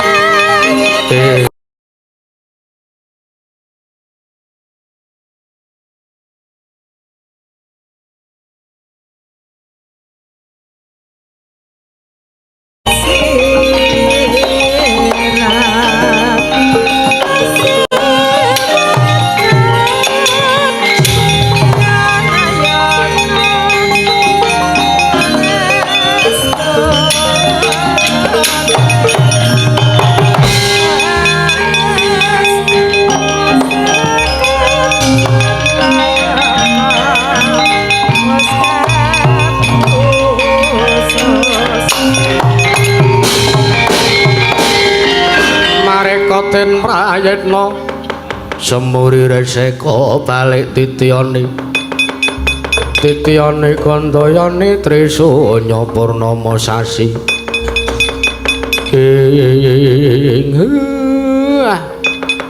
seneng kang tanpa upama bombong kang sak lebeting manah kula sinuwun iso nyawang langsung iso nyepeng langsung demok wujute pustaka Jamus Wiyang Jimat Kelima Sada kula tak alon-alon neter dhateng ketrimaning gesangipun ingkang abdi pun Semar Badranaya muga-muga leh kula mbangun kayangan iki iso sasi nampurna jujur semulur selawase kanggo kawula negara Ngamarta Ndara gonjang kanjing langit kelap-kelap katon lir kencang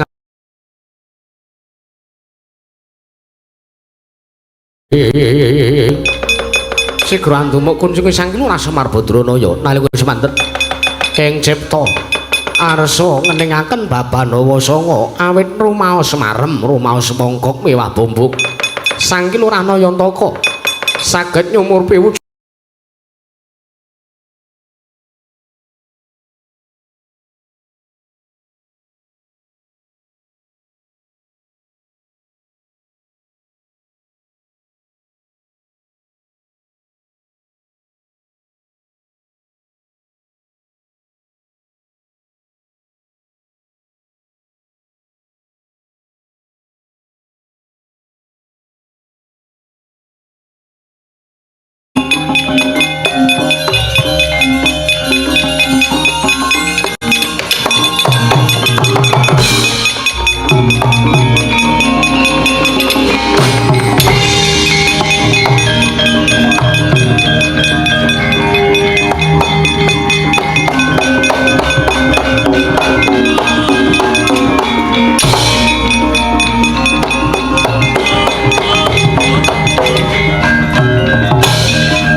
sing langit kelap-kelap katon lir kencang alis risang mawe gandruk sabaran kadulu wukir moyak mayek saking jas balewara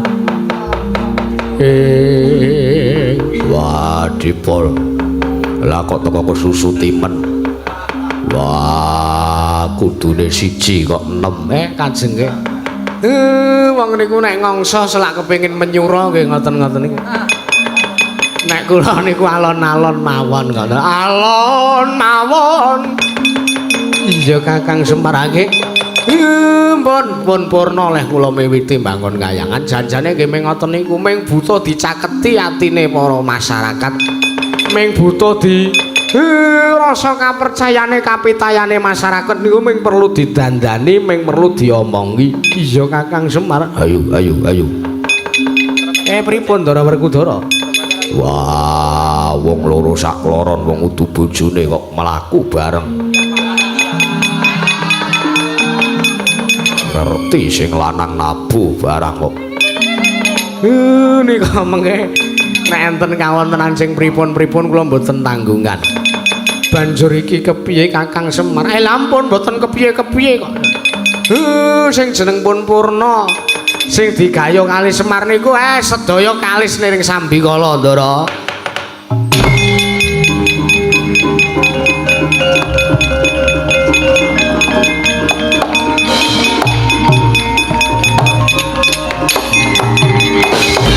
Ngatus paripurna kesamembal wacana.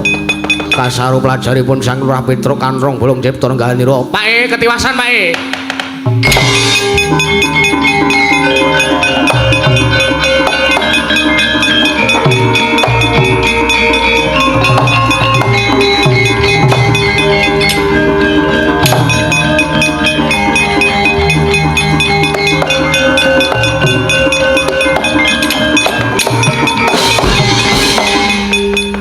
Petruk yen malegak leguk gareng kang Narajaya tungkluk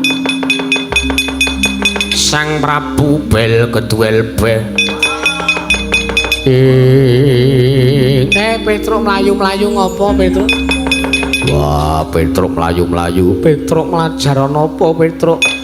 Ngaturaken ketiwasan wonten kersanipun Bapak Semar Badranaya. Piye? Mugi dados nyawuningan. Sekawit nalika semanten para wadyabala saking Dandang Manggur ingkang sampun den tebak mundur kalih para lancur-lancur Pandhawa kawontenan wonten ing Pedukuhan Karang Kadempel pun tentrem pun ayem pun endah pun elok. Kowe mlayu-mlayu ngopo Petruk? Dados ning kawuningan Pak. Nika enten tiyang gelut ning sing gelut sanes kok wadyabala niku lancur-lancur Pandhawa mengsah Wadyabala dandang mangore mboten ning Ndara Antarja kali Ndara Gatotkaca nika do gelut sak geleme dhewe nika pripun nika Pak?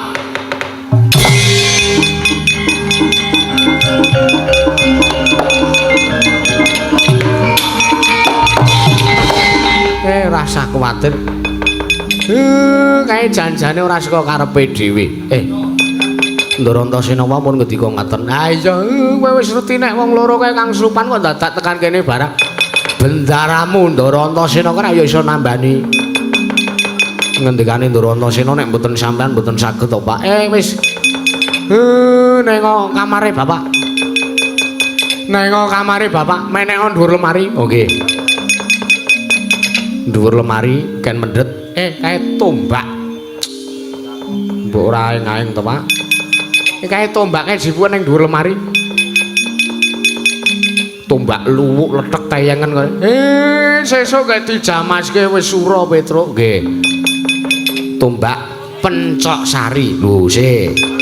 Tombak Pencok Sari ki adat saben ming sok nggo sayama lan sak piturute. Gelem ora gelem nganggo kae Petruk. Nggih, sik. Ngajan. Wulan. Lah. Lah pangan rangas barang, Bu. Lah kok tedan. Pak, mengkari kayune lho. Lah wesine kudune ana. Ha mukirangan mung ya kaya ngene kok. Wilahe nendi Petruk sik kula padoske. Wah ngrekoso iki nek ngene malah rampan ming gawe keri. Ngene kok ora. Udu sing kuwi Petruk nek kuwi tombake simbok kanastren. Alayak kok ambune rada piye-piye. Nganti ijo kruyuk laler barang. Kok ya dimor iki mah. Iki Petruk. Tombak Pencok Sari. Iki nerno ndaramu sak klorone engko demite do metu dhewe-dhewe. Oh nggih Pak, ngestaken dawuh.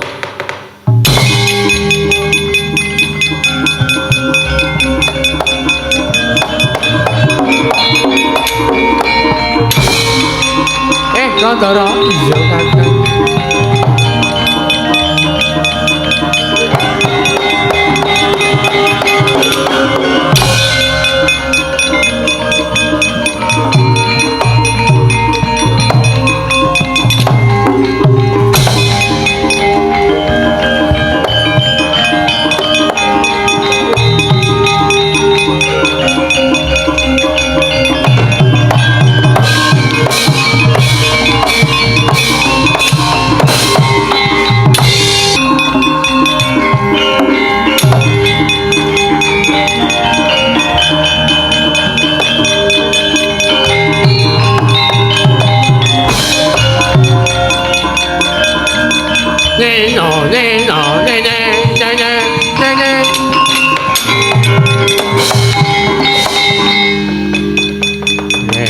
Ngene carane wis mbuh sak ner-nere tombak nek pancen kowe ampuh arep ora titis le Petruk ngincerke bendaraku sak loron kudune kowe wis tanggap sing dadi karepku tombak.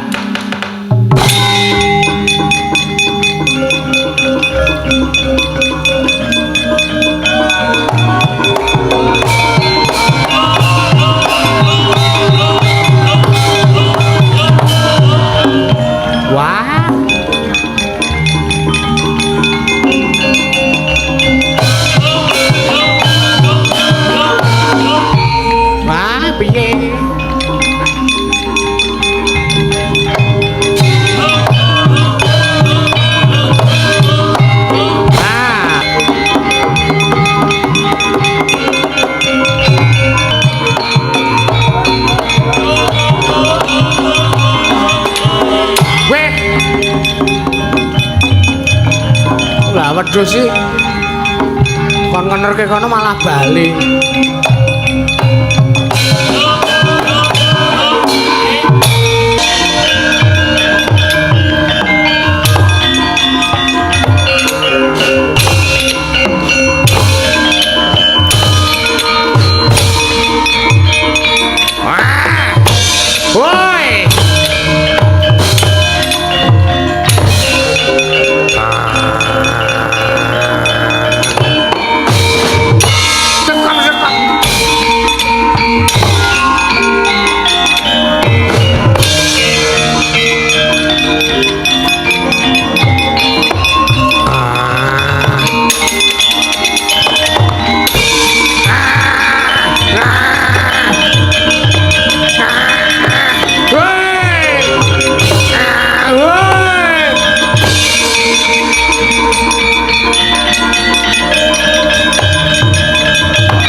uga rapuh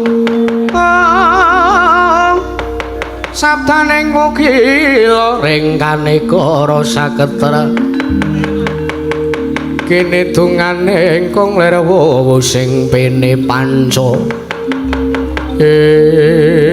Bons Petruk iki ngopo Petruk? Petruk iki ngopo Petruk? Ah wis kirangan kaya sampean do ra eling mesti, ngono. Mangeling-eling coba. Sampean mau rak ngalamun to? Iya. Banjur paningalku peteng kaya ngejane wong ngimpi. Aku nyumurupi aku mula sara karo Kakang Antareja. Padha terus aku kaya wong ngimpi. Aku ngimpi yen to aku ngajar karo Dimas Gatotkaca wis tak penggak nanging kok ora iso. Ah niku. Sampean iki kaya satriya kok ya ora prayitna. Lho ana apa Petruk? Sampean niku angslupan. Mula diasah batine ben ora ketul, ben maninggal batin iki iso nyumurupi kanan wonten Pedukan Karang Kadempel. Banjur iki kepiye kaya ngene kanane? Pun tak matur Bapak Ndara.